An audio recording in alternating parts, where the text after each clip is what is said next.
everybody. We all ready to go? Bran, Chief Executive, Business Council of Australia. Well, thank you for coming down this morning. We're delighted to have the opportunity to launch our report, Building Australia's Tomorrow. 37 recommendations from the Business Council of Australia with respect to how we can go about making the most of our infrastructure delivery moving forward into the future. And what we're saying is that by virtue of the stresses on state budgets, our population needs, and also the importance of locking in productivity gains, we've got to have a well-planned and consistent approach to infrastructure delivery. And there are two critical reasons that I just want to touch on briefly in that regard. Firstly, the locking in to productivity gains, and secondly, how we can go about avoiding the pitfalls of boom-bust cycles. In terms of productivity, good infrastructure investment makes sense. Back in 2014, Deloitte made a study with respect to the New South Wales delivery of infrastructure. What they found was that a $20 billion investment was delivering a $30 billion a year uplift in gross state product, and that meant in the period between that study and 2035, the cumulative benefit to the state of New South Wales was $300 billion. That sort of study has been reported and furthered in terms of its applicability with respect to subsequent studies by the OECD, picked up by the Reserve Bank of Australia, which have found that for $1 billion of well-planned, consistent infrastructure investment, the uplift to GDP is about $1.3 billion.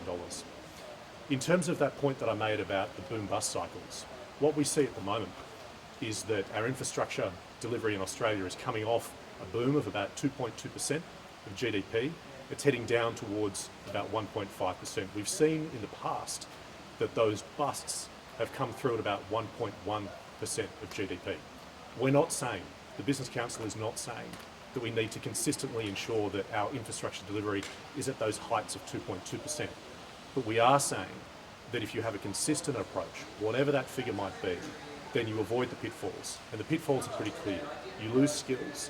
People move out of industries, they go overseas, and when it comes time again to reinvest, you've got to reacquire those skills. They cost more, it takes time, and ultimately that slows down the delivery of infrastructure. So if we can harness the productivity gains, if we can avoid the pitfalls of boom-bust cycles, then we can deliver the infrastructure that our growing economy and our growing population will need. We're making some key recommendations in that regard.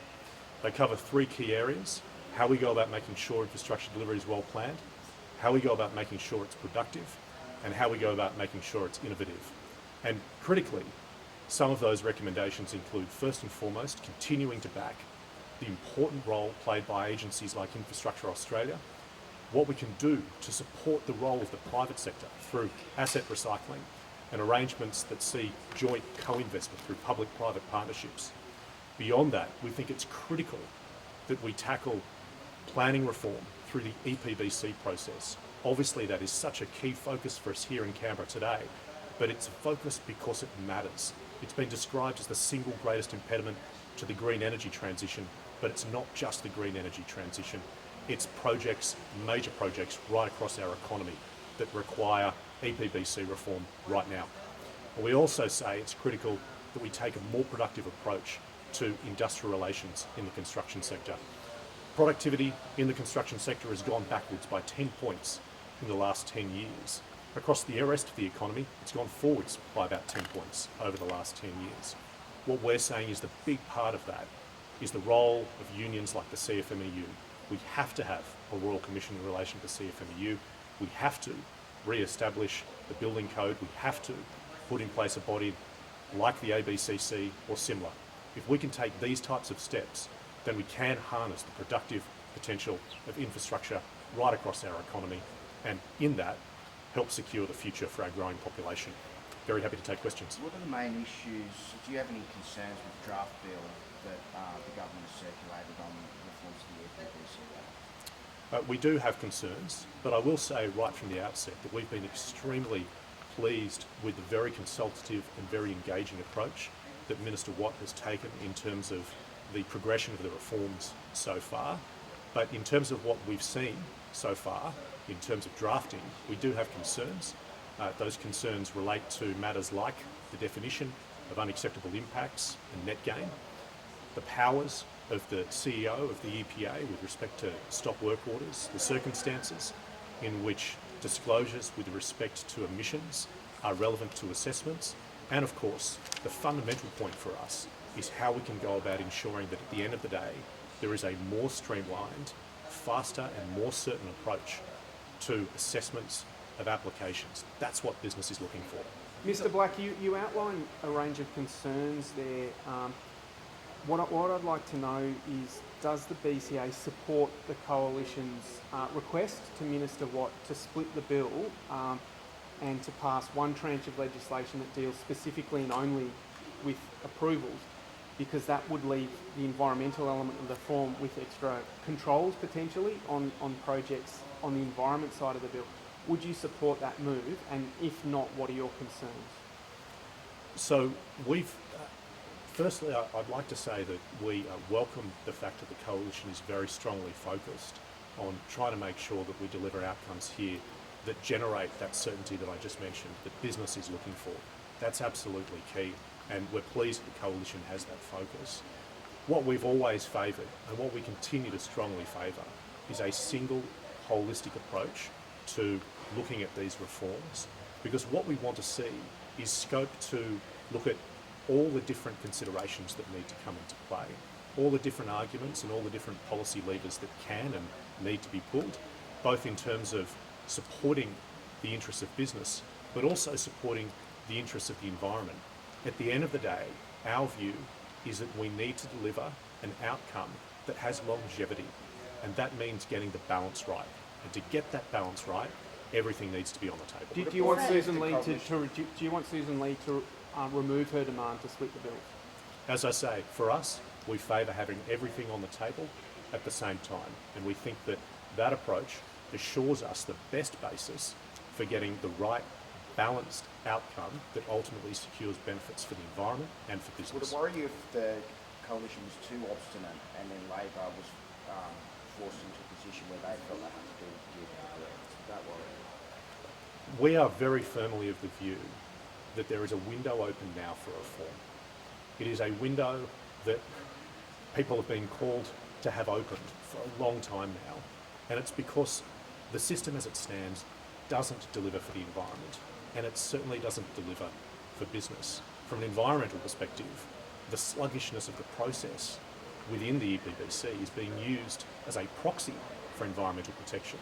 We've always thought the better approach is to have clear environmental protections in the legislation, in the same way that we say it's important to have clear business outcomes in the legislation as well. But to get that balance right, we need the parties of government to come together and pass this legislation. That is the way that we can go about delivering the longevity that these reforms require. Those areas that you went through before that you have concerns on, I mean, in the grand scheme of the bill, there's sort of not kind of structural issues, not around the EPA that we haven't seen that yet, those sorts of things. Do you feel that there is room to move to compromise on those positions, on those elements? I believe there is absolutely scope for us to get this job done. And I think there is scope for business groups, for environmental groups, for the opposition and for government to come together and find a way through these issues. Now, the issues that I mentioned before are not the only concerns that we have with the drafting that we've seen so far. And of course, we haven't seen all of the drafting yet. But we are confident that there is a way through these issues that affords business outcomes and generates good outcomes for the environment as well. And we genuinely look forward to sitting down even more, because we're already doing this a lot, but we want to be sitting down with stakeholders, with government, with the opposition to find this way through. Now is the time to get this done. We want to get it done, but, and this is important, we want to get it done right. What's your Back to the message? split bill versus the one bill issue, Graham Samuel has said that it is important to have both sides of this equation, the environmental and the business concern. From your point of view, from the BCA point of view, why is it important to have both those considerations to pass in one holistic, streamlined, one big bill? That goes directly to the point about longevity. I think if you get a bill that is unbalanced, if it is too much in favour of business interests or too much in favour of environmental interests, then that just leads to more scope for changes to be made in the future. And because of that, that undermines what business, frankly, is most looking for, and that is certainty. We want certainty and confidence in the settings. Now that means that you can, we think, use the framework that has already been put forward, and Graham Samuel's recommendations were excellent in this regard in establishing a good framework. You can use those recommendations and the framework that we've seen so far in the drafts as a basis for the discussions that are going to be required in order to finish the job. But I do stress, from a business perspective, we have concerns with respect to some aspects of the draft at this point, and we want to see those concerns addressed. What's your message to Liberal and Nationals MPs who are pushing for David Littleproud and Susan Lee to drop net zero? We're very much committed to net zero. We have been for some time. We have recently assisted, we hope, government in the context of putting forward its own position on what our new target for 2035 should be at 62 to 70%. And from our perspective, there is a pathway to deliver that. And we consider that that pathway will be a difficult pathway to tread, but there is a pathway nonetheless. Our message fundamentally, in terms of the transition to net zero, is very clear. We're looking for certainty. Certainty gives business the confidence that it needs to invest. Knowing what the settings are, knowing what the supports will be, knowing where government will pull levers and where it won't, that's ultimately what matters most to business. So Mr. Just on these reforms, it sounds like that the Liberal Party and business are taking a different approach on the best way forward. Is that surprising to you? In terms of the EPBC reforms, Yeah, whether you split it into two or keep it as one. Is that surprising that business and the Liberal Party appear to be on a different page?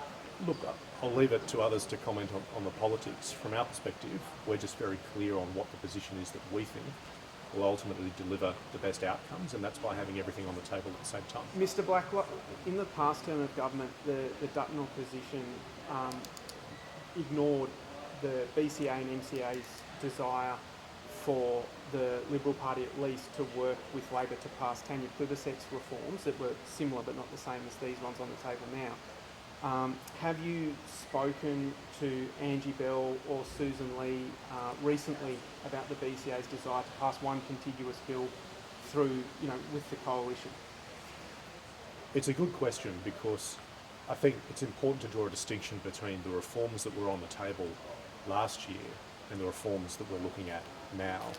The reforms that we were looking at last year related very clearly to the establishment of the EPA, but also some provisions with respect to the Environmental Information Australia Agency. Now, there's a lot more to the reforms than those areas. Of course, there's the streamlined assessments processes for businesses, which are so important, the offsetting arrangements, national environmental standards, and much, much more. Our perspective has always been that you have to have all of these things on the table together. We have had conversations with the government, we have had conversations with the opposition, and we've been consistent in our approach and in our consistent calling for that singular assessment of everything on the table at the one time. Are you going to meet with them while you're here in Canberra today, this week? We'll be looking to meet with the government and with the opposition over the course of the next few days, but I do stress we don't expect that this process will be resolved in a matter of days. We want to take the reasonable time to get it right, because these are challenging, difficult issues, and there are still quite a few concerns that need to be worked through. We have a perspective, so do the environmental groups. We need to find a way of making sure that both sets of perspectives can be appropriately accounted for. We think there's a way to do it, and we're looking forward to working with them on it. Do you want it done by the end of the year? Again, it's another good question. When the government spoke about these reforms some months ago and the timing associated with them, there was discussion about bringing the reforms forward so that they were completed by the middle of next year. Now, at that time, I thought to myself, that seems ambitious, but I reckon it's a pretty achievable approach, and we should absolutely make sure that that is the bookend with respect to the timing associated with these reforms. So, I would take a similar view now, and that is to say it would be ideal if we could knock it over by the end of the year. That would be terrific, but we should take the time to get it right, and that means working through the issues and the key concerns that we've got that I've talked about today. Just on net zero Last again, couple. would it worry you if the coalition did take a position against net zero? Would that be bad for business certainty? Well, we've always said the most important thing is to have consistent settings that deliver business certainty. Now, as things stand, we've got a number of different mechanisms that are in place. For instance, the capacity investment scheme, the safeguard mechanism, vehicle efficiency standards and so forth. We've also got the new commitment in terms of the 2035 target, and there is right now the process of putting more flesh on the bones with respect to Minister Bowen's net zero planning. All of that is important because cumulatively it gives business a greater understanding as to what the role of government is going to be and what the role of business is going to be on this critical pathway through to net zero, and it gives us a basis for saying to government, well, this is the objective, this is the type of support that we will need in order to help us deliver on it. Thanks, guys. Thank you. Thank you so very much.